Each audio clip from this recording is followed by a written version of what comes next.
Bien, tengan todos muy buenos días. Estamos nuevamente en una nueva porción de la Torá, ¿cierto? De la Biblia, los primeros 5 libros de Moisés, que estudiamos semana a semana.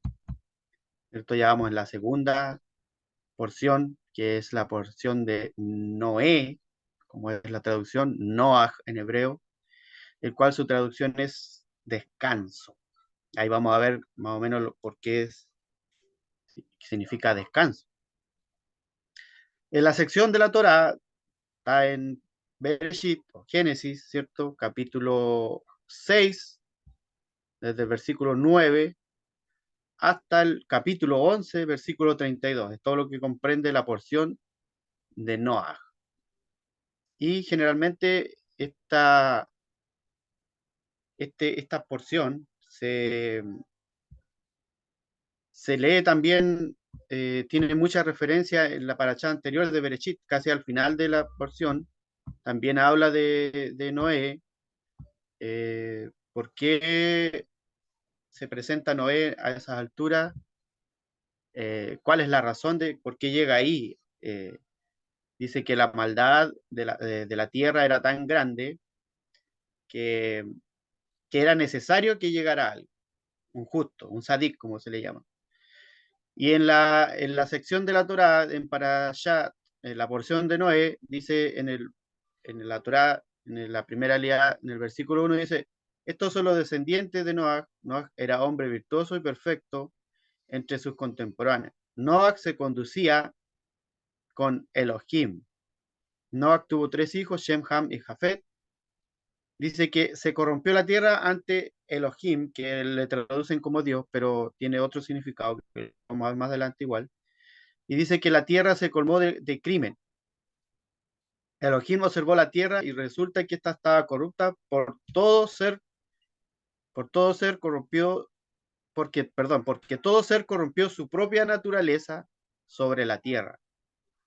Y entonces Elohim le dijo a Noah: he decidido el fin de todo ser porque la tierra está llena de crimen a causa de ellos. Mira, voy a destruir la tierra, haz para ti un arca de madera, de conífera, haz compartimentos en el arca y revístela por dentro y por fuera con brea. Y ahí da más adelante todo lo que es las medidas eh, y todo lo demás. Entonces, eso era más que nada para ver lo que es la, el relato de la Torá, el relato de la Biblia, ¿cierto? Del Bereshit, del Génesis, lo que habla acerca de esta porción. Entonces dice que la Torá eh, en los comentarios, ¿cierto? En estas clases son las clases que vamos a darle auge a los comentarios del Rebbe Nachman de Breslau, ¿cierto? Un gran rabino que en la parashat anterior, si no la ve, vaya a verla. Dimos un poco una reseña de lo que era él, de su sabiduría y de todo lo que vivió y lo que vino a hacer a esta tierra. Entonces nos dice la Torá, los versículos que leímos, nos dice en forma explícita que la tierra se corrompió debido a que se corrompieron sus habitantes. O sea, de esto aprendemos que los actos de los seres humanos ejercen una profunda influencia en toda la creación, pues los actos de bondad crean un ambiente de energía positiva que construye y da vida. Esto para que usted vaya viendo. Y viceversa, los actos de maldad crean un ambiente de energía negativa que conduce al hambre, a la guerra, a la enfermedad y a la destrucción. Dios no lo permite, ¿cierto? Todo lo que vemos hoy en día es lo mismo que está pasando, que pasaba en aquellos tiempos. Quizás de distintas magnitudes, pero la misma desconexión. Porque durante la generación del diluvio, la influencia del hombre en el medio fue absolutamente perjudicial. Y la Torá dice que Dios vio que la maldad del hombre era tan grande sobre la tierra, pues tomaban para sí mujeres de todos, ¿cierto? Mujeres de todos quiere decir que mujeres ajenas de otros o mujeres que no le pertenecieran. Y las violaban o fornicaban entre ellos, entre hombres, entre mujeres y así, entre animales. Por eso después el mandato de raer sobre la faz de la tierra todo hombre y toda mujer, hasta los animales, los que vuelan, los terrestres, ¿cierto? Los cuadrúpedos, los reptiles, los peces. Y es algo inusual que digan cómo con el agua vamos a destruir los peces. Hay un dato que toca el Midrash de que el agua que caía no era agua normal, era agua, eran gotas de lluvia envueltas de agua, pero por dentro venían con fuego, es lo que dice el Midrash. O sea, en sí era agua caliente para exterminar todo. Entonces los peces, hasta los peces murieron. Entonces se dice que los líderes de la generación descendieron a un alarmante grado de inmoralidad, cayendo en adulterio, en sodomía y hasta las relaciones con animales. Una vez que el hombre, que es el ser principal de esta creación, ¿cierto? Con nosotros vimos en la parasha anterior que todo lo va englobando, ¿cierto? Primero fueron creados los minerales, la tierra, ¿cierto? Después los vegetales, luego los animales y después, por último, el ser humano. Entonces, por lo tanto, hay una importancia de por qué se creó en ese orden. Entonces, dice que se corrompió tanto el hombre que la plaga se extendió a los niveles más bajos de la creación, o sea, los animales, las plantas y el suelo, todo. Entonces se explica que las aves comenzaron a cruzarse los unos con los otros. Luego hicieron lo mismo los vegetales. En el comentario del Talmud Jerusalén afirma que cuando la generación del diluvio se volvió tan inmoral, hasta los frutos se descarriaron. Y lo mismo sucedió con la tierra. Uno plantaba semillas de trigo y le crecía avena, corrompido. A partir de esa explicación, aprendemos que la promiscuidad humana conduce a la promiscuidad en los rangos más bajos de la creación. Y la tierra se había vuelto tan promiscua que el diluvio tuvo que inundar por, por su totalidad el suelo contaminado. Entonces, eso es en cuanto a lo que significa, en un resumen, como una introducción de por qué llegó el diluvio el, a, a la tierra, ¿cierto? Y ahora vamos a ver entonces de lo que habla los Dios de el Rebbe Nachman de Breslau.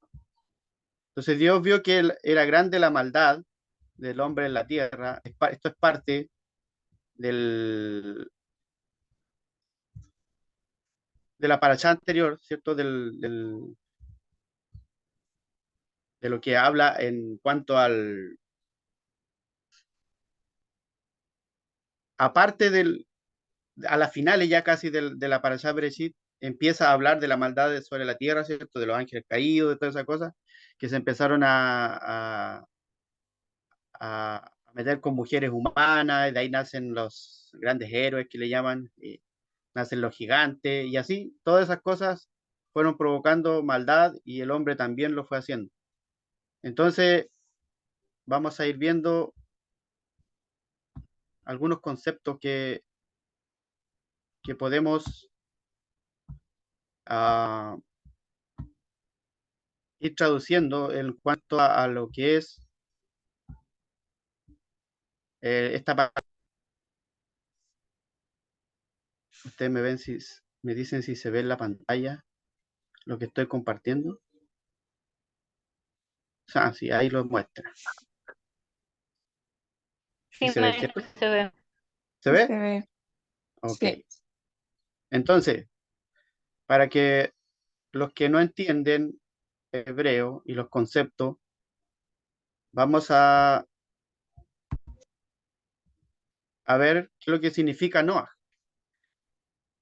La palabra Noah, como le decía, que es el nombre de esta parashat, que en la traducción es descanso, también Noah simboliza la paz, pues su nombre comparte la misma raíz que la palabra Naj, que es descanso. O sea, Noah también fue llamado así debido a que, al que él trajo a la humanidad la Nejamá, y lo que es el consuelo. Noah representa al justo, al sadik, perfecto, alguien perfecto, ¿cierto?, de cada generación que continuamente busca mitigar y endulzar los juicios de Dios. ¿Qué juicio de Dios? Elohim, como decía, el nombre que le pusieron a Dios en cuanto a su manifestación, el santo nombre de Dios que hace referencia a los juicios. Eso es en cuanto a lo que es habla del nombre de esta parashat, que es Noah. Entonces, vamos a volver a lo que estábamos hablando acerca de Noah, ¿cierto? Que dice que Dios se arrepintió de haber hecho al hombre en la tierra y se afligió en su corazón. ¿Qué quiere decir que se afligió en su corazón? Eh, el corazón se dice, el corazón es un lugar donde se aloja la alegría y también la tristeza, donde están las emociones. Entonces, cuando la tristeza gobierna el corazón, se dice que surge como un diluvio, es como aguas inestables de sufrimiento y de juicio. Entonces, nada causa más tristeza que los pecados, que las desconexiones hacia el Creador. O sea, por consecuente, la presencia divina, que es llamada corazón, se entristece debido al pecado. Cuando llevamos a cabo los preceptos, o sea, la Torá, específicamente con alegría, rectificamos la tristeza. O sea que cuando usted le llega esta tristeza a su corazón, el único antídoto, como veíamos en la parasha anterior de la semana pasada, es la Torá, es la palabra de Dios, ¿cierto? La Torá es el único antídoto para que el humano vuelva a sentir esa alegría de esa conexión con el Eterno. Y en esos tiempos, la gente, la generación de esos tiempos era tan malvada. Dice que Dios siempre busca las maneras de hacer que descienda abundancia a este mundo. Esa es una constante de Dios. Dios creó el mundo para nosotros, como lo dijimos para allá anterior, y lo hace con ese fin. Entonces, cuando la gente realiza buenas acciones, Él siente alegría y le entrega sus beneficios, ¿cierto?, a toda la humanidad. Pero cuando la gente se revela en su contra, su alegría disminuye y ello hace posible que los juicios afecten al mundo entero.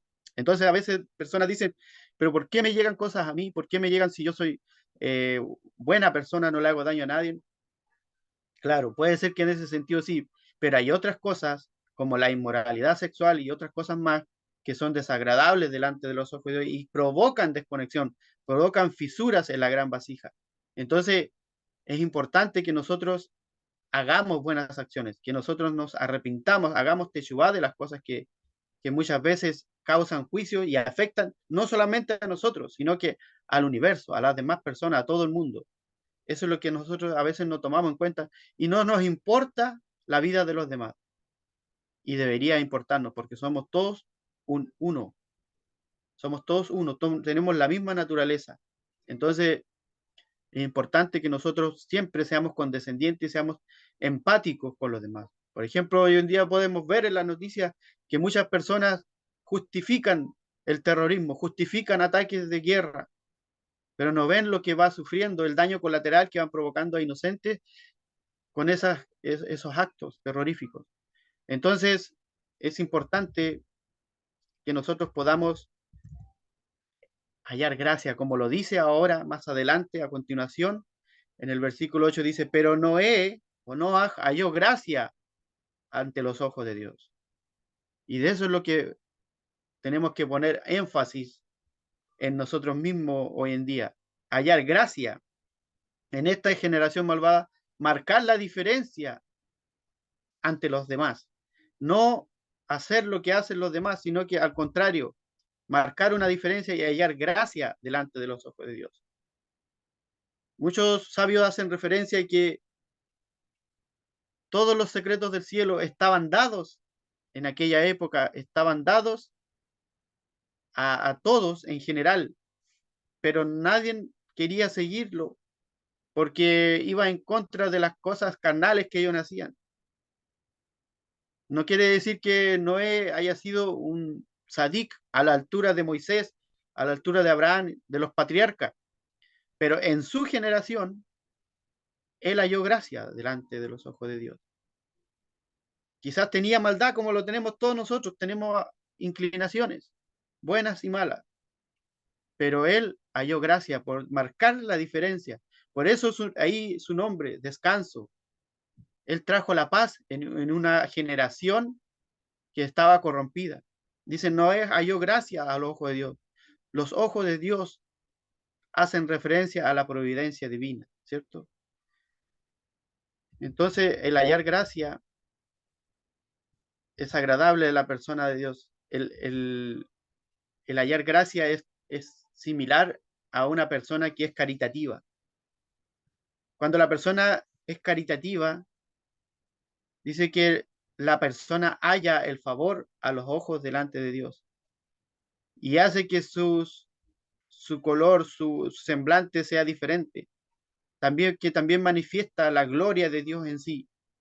Por eso que este hombre halló gracia y fueron salvados del diluvio que vamos a ver más adelante, qué es lo que significa, él y los animales que Dios pidió que fueran rescatados. Entonces, debido a que Noé realizó actos caritativos, halló favor ante los ojos de Dios.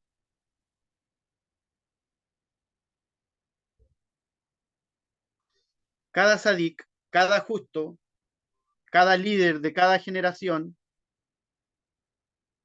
y todos sus contemporáneos están asociados con Noé y son llamados por su nombre. Eso lo podemos ver en el libro Likutei Moharan, que lo escribió el Rebbe Nachman de Breslov.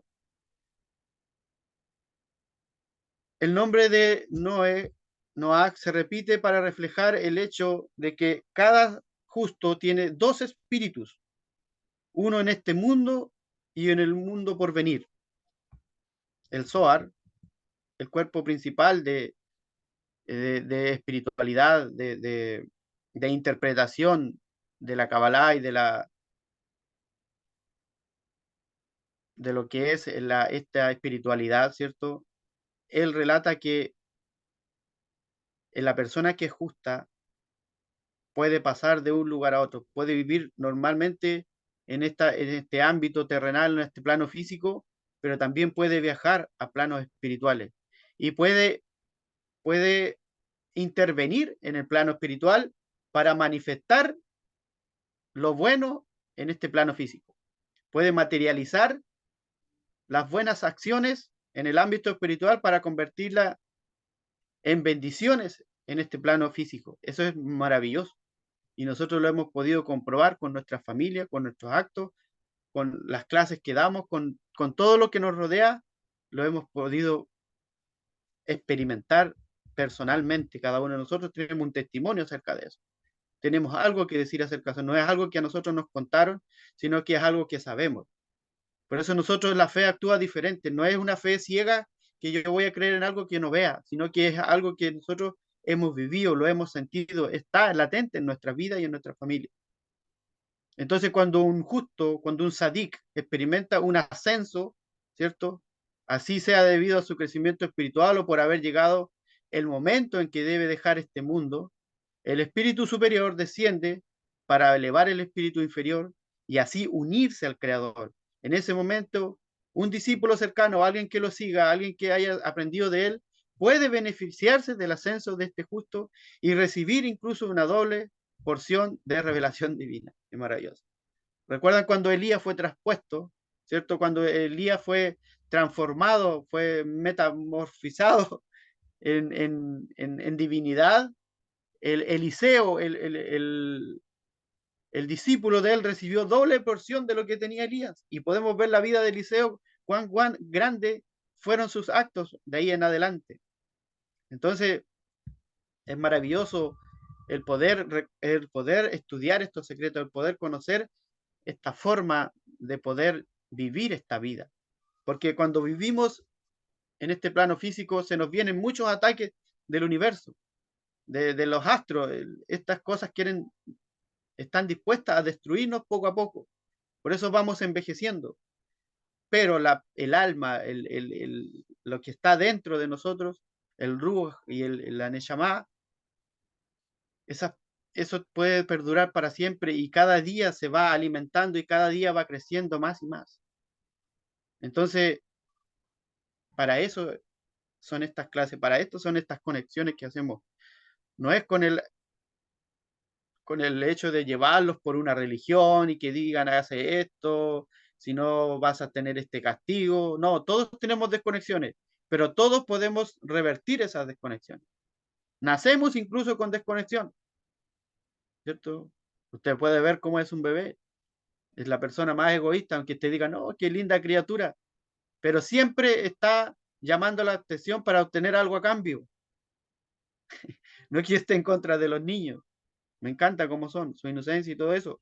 Pero si los vemos más allá, miramos con otros ojos, cada ser humano nacemos así. Lloramos por esto otro. Es la forma de comunicarnos, pero nunca damos a cambio algo, hasta que cuando tenemos uso de razón y aprendemos a hacerlo, porque se nos enseñó, pero así no nacemos. Entonces, es importante.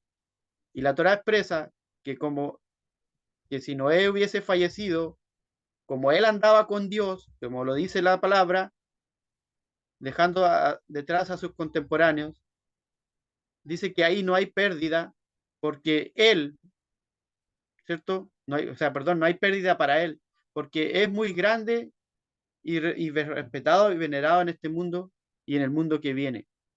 Entonces, aquellos que andan detrás quizás sufren una gran pérdida, pero es ganancia para ellos por todo lo que este justo vino a entregar a esta tierra. Por eso, grandes personas se han, eh, se han beneficiado con estas cosas. Dice que Dios contempló que la tierra estaba corrompida porque toda carne se había corrompido su caminar sobre esta tierra. La carne, cuando Dios hace referencia a la carne, hace referencia a la sexualidad, a la inmoralidad. Entonces, cuando las personas se pervierten, corrompen su camino. O sea, en ese sentido, se dañan a sí mismos. Así, la generación del diluvio produjo su propia desaparición. O sea, no fue culpa de nadie más, solamente fue culpa de ellos mismos. Así como usted no puede echarle la culpa a otros de lo que usted está haciendo. Porque si hay personas que corrompen el universo, ¿cierto? A lo mejor usted no intervino, pero usted puede revertir su situación, ¿cierto? Y el fin de toda carne hace referencia a aquellos que menosprecian a los demás, buscando siempre sus puntos negativos e intentando destruirlos y poner fin a toda carne. Aunque esta generación de estos tiempos de Noé, ¿cierto?, estaba hundida en la idolatría y en la inmoralidad, el decreto final fue solo emitido al robo, ¿cierto? Porque las personas robaban. eh, Eso fue como que lo que estalló más en en que la tierra fuese destruida. Dice que la tierra se llenó de robo. Dice que existen dos tipos de inmoralidad, eh, que de la clase de que surgen de los malos deseos del hombre y aquellas que emergen del juicio corrupto, tanto en las cortes como en las propias elecciones de la vida, ¿cierto? Como cuando toma su decisión de lo que va a hacer, aunque debido a los deseos inmorales la persona debe descender a estos niveles más bajos de impureza. Sin embargo, es posible ayudar a salir a esta persona de esta situación. Es mucho más difícil reparar la inmoralidad de aquel que ha pervertido lo que es la justicia. Entonces, esto explica que el decreto en contra de la generación del diluvio no quedó sellado sino hasta que la gente comenzó a robarse entre sí, al hundirse en el nivel más bajo de inmoralidad, pervirtiendo el juicio, y el decreto se selló en su contra. O sea, eso fue lo que provocó, porque primeramente estaban haciendo inmoralidad, idolatría, inmoralidad sexual y así, pero cuando la persona se empezó a robar entre sí, fue cuando Dios decretó el juicio para ellos, Elohim, ¿cierto? Lo que es el juicio. Entonces vamos a ver nuevamente lo que significa eh, por qué, por qué se corrompió la gente. Vamos a ver aquí que está también metido Amalek, ¿cierto? Amalek, que lo hemos visto en otras clases, es el enemigo del pueblo de Israel, ¿cierto? Cuando veíamos en el Éxodo, Amalek, Dios siempre le decía, eh, recuérdalo, ¿cierto? Aquí podemos ver las letras finales de que solamente pensaban en el mal todos los días, o siempre, como dicen las traducciones, las letras finales de Ra, Kol, Hayom, ¿cierto? Que son la Kaf, ¿cierto? La Hayem y la Mem, leyendo de atrás para adelante, como una permutación, conforman y deletrean la palabra Amalek. Y Amalek representa las fuerzas del mal que dirige a la persona hacia los malos pensamientos. Por lo tanto, se nos ordena en Deuteronomio 25:17, dice, recuerda lo que te hizo Amalek. Y Amalek siempre va a estar presente al pueblo de Dios y a nosotros. Amalek tiene la misma numerología de la palabra Safek, que significa duda, y siempre la duda de hacer el bien, ¿cierto? Cuando uno quiere hacer el bien y le empieza a entrar la duda, es porque Amalek se está metiendo y nos deja seguir para adelante. Entonces, la única forma, la única forma de, de poder contrarrestar esto era haciendo un arca. Ya vimos lo que significa que la desconexión o la tristeza en el corazón, las cosas que hacen, las emociones que afectan el corazón, se transforman en una inundación dentro de nosotros, en un diluvio, en un mabul, como vamos a ver también el significado de lo que es mabul. Entonces,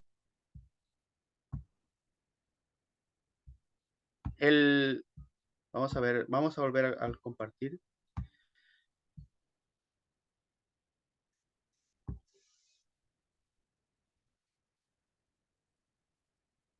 Eiva, que lo que es la palabra hebrea para arca también significa palabra. Vamos a ver más adelante lo que significa, porque es como la solución para estas inundaciones, el arca. ¿Por qué se construyó un arca? Podemos ver que todas las historias de la Biblia, del Génesis, en general, lo que es más del Génesis, están codificadas en forma físicas para explicar algo espiritual. Y el diluvio, que es la palabra hebrea de Mabul, traducida como diluvio, ¿cierto? Usan una etimología dudosa que quiere decir que envejece todo, o confunde todo, o soporta todo desde lo más alto hasta lo más bajo. O sea, ¿cuál era la razón de que hubiese este diluvio?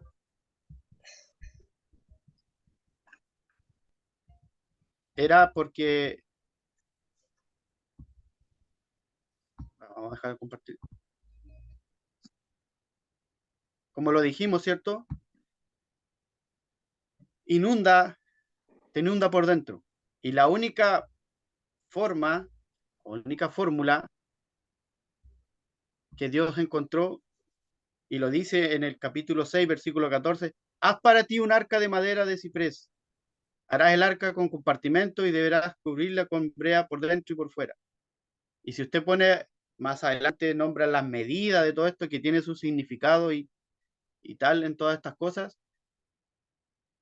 si usted pusiera a medir normalmente con todas las especificaciones físicas, ¿cierto? Si usted pone tira, por decir, tira una lienza o wincha, como quiera decirle, un medidor, créame que con todos los animales y las personas que debían estar adentro no cabrían, como algo que se contradice físicamente, pero espiritualmente cada numerología, cada concepto de los codos, de las medidas, de lo alto, de por qué hizo una ventana, por qué él hizo una ventana con la mirada al cielo, por qué hizo una puerta al lado que especifica, porque todo tiene su significado espiritual.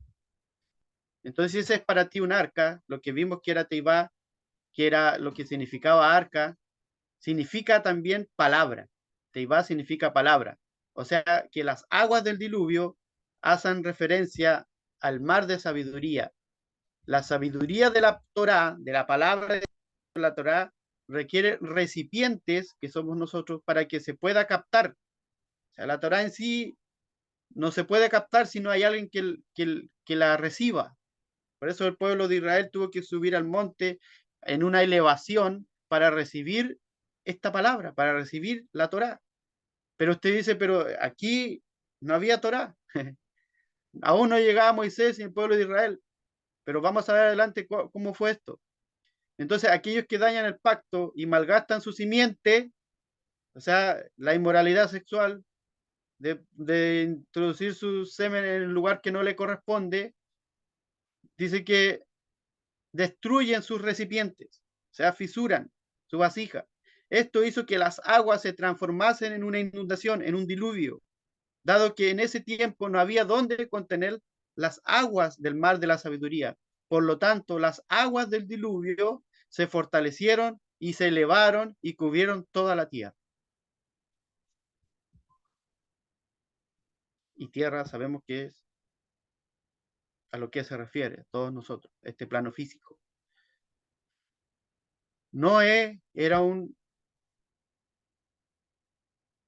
aquí vamos a leer la explicación. Se recuerdan que la Torá, las leyes, los preceptos fueron entregados en el monte Sinaí muchos años después con Moisés, ¿cierto? A la salida de Egipto en el desierto. Pero ¿cómo podía Noé en estos tiempos traer la Torá hasta esta generación? También podemos ver que la Torá, lo vimos el año pasado en la primera parasha, hablando del Midrash, que la Torá fue hecha antes de la fundación de esta tierra, pero Noé era un sadik, o sea, un justo. Exacto, muy buena referencia, hermana Amelia.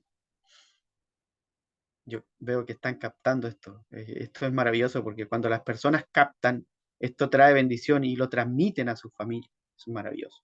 Me alegra mucho. No era un justo capaz de traer la Torá para él mismo. Usted puede hacerlo también, aunque no la tenga escrita. La Torá llega a usted. Y Noah estudiaba la Torá, por lo tanto su arca, sus palabras eran Torá. Y le sirvieron de protección frente a las aguas del diluvio que cubrieron el resto de la humanidad que había rechazado a Dios y a su palabra. Aún así, el arca, ¿cierto?, de Noé no fue capaz de salvar a los demás. En contraste, Moisés también entró en un arca. Cuando su madre lo colocó en el río, ¿cierto? También era una forma de un arca. Eso también está físicamente, pero todo habla de lo espiritual. Siendo un niño, también entró en un arca y fue protegido de las aguas. Eso lo podemos ver en Éxodo 2:3.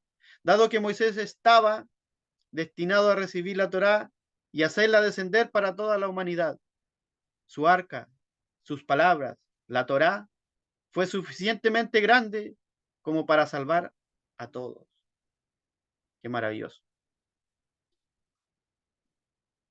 Entonces, una referencia. El Talmud enseña que la enfermedad denominada Sarat, que es la lepra, es un castigo por la calumnia, ¿cierto? Para el hablar mal, por la mala lengua, el lashon hará. Pero para purificarse de la lepra, la persona debe traer un sacrificio de aves. Pues como dicen nuestros sabios, que los pájaros que pidan constantemente vengan y hagan expiación por la persona que habla constantemente. Eso haciendo referencia de que todo en su tiempo, ya sea en este tiempo el arca, luego después de la entrega de la Torá, venían los sacrificios. Entonces,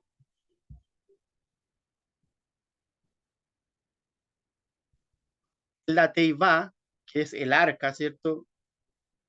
También significa la palabra, como lo habíamos dicho, y el arca de la persona es su refugio del diluvio, de la negatividad que lo abruma. Consiste en rectificar cada una de sus palabras. Así nuestros sabios nos enseñan y asocian los compartimentos del arca con nidos de pájaros, que son recordatorios de las aves que se llevaban como sacrificio para rectificar el habla. Y cuando se alcanza un habla perfecta, ello crea pureza y finalmente lleva a la paz y a la unidad. Eso es lo que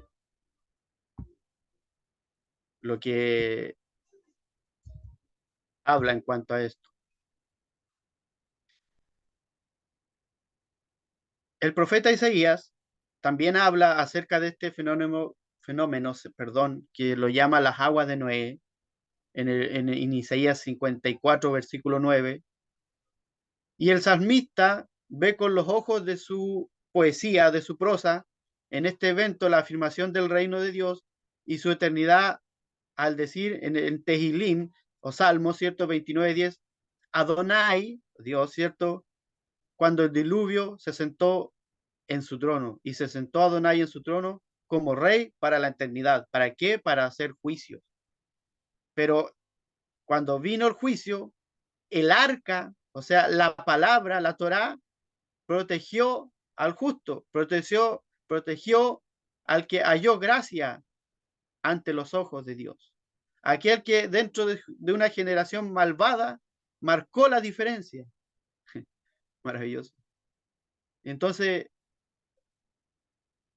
la referencia y el mensaje para usted y para mí hoy en día marca la diferencia en tu generación. Haz para ti un arca, protégete de la inundación de tus malos instintos, de tu inmoralidad, para que así puedas ser salvado tú y a todos los que están a tu alrededor. Qué maravilloso. Por lo tanto, esta ha sido la parachá del día de hoy. Contento con el Creador por darme esta maravillosa oportunidad de aprender de los extractos de la sabiduría de este sabio, el Rebbe Nachman de Breslau.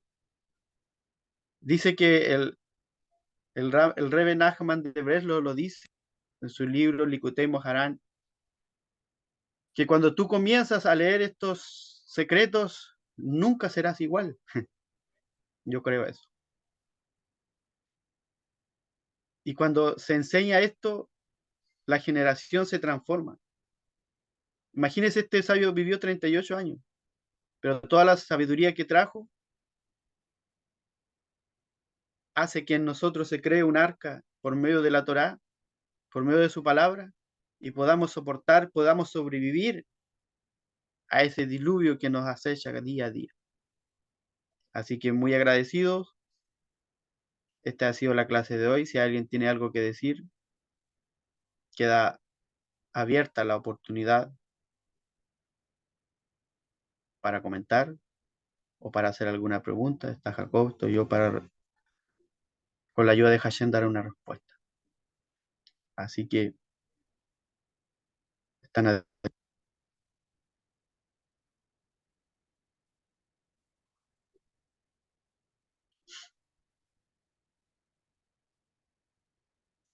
Vamos a ver los comentarios que fueron dando. A veces como uno con la emoción de ir leyendo, de ir dando, no va leyendo. Pero sí vieron varias referencias y como yo digo, lo fueron entendiendo y eso fue maravilloso. Eso fue maravilloso, eso me hizo dar mucha alegría. Así que dice, Dice, a ver, está un poquito. Ah, Manan Elvi. Baruch Hashem, Miguel, excelente para chat. Amén. Creo que si bien estamos viviendo como una generación de Noé, trabajando en nuestras emociones, en nuestro ego, y a través de los secretos del cielo construiremos el arca para trabajar en nuestra propia redención y en el de la humanidad. Amén. Así tal cual. El mismo también Rebe Nachman de Breslau en su libro ¿Por qué hablo tanto del Likutei Moharan? Porque lo he estado leyendo y es muy maravilloso. Y él dice que el Likutei Moharan es el principio de la redención. Ahí empieza. Y lo recomiendo muy grandemente que lo lean porque es muy bueno para su vida, para su alma. Bueno, gracias por los comentarios, por todas sus oraciones que tienen internas. Yo sé que cada uno va meditando en sus corazones.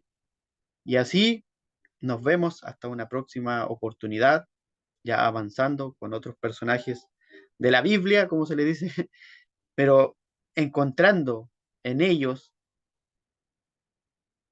a ver, ahí vamos a ver. Yo creo que el maestro tiene una mayor información acerca de estos libros. Yo estoy recién empezando en eso. Así que lo único que les digo es que son varios tomos. Así que, pero buenísimo. Lo, nos volveremos a ver, como les decía, en más secretos de estos personajes que son atribuidos a espiritualidades del árbol de la vida, a dimensiones espirituales que a veces nosotros leyendo la Biblia literalmente no la vamos a conectar, solamente sumergiéndonos en este mar de sabiduría que es la Torá. Así que, Shabbat Shalom, sigan disfrutando y nos vemos hasta la próxima semana con más secretos y más felicidad y alegría que nos provoca el estudiar su Torah. Amén. Shabbat Shalom y nos Amén, vemos amén. hasta la Shabbat Shalom, Miguel. Muchas gracias por la Shabbat Shalom. enseñanza. Amén. Gracias a ti y a Shalom, todos por shalom. estar presentes. Muchas gracias.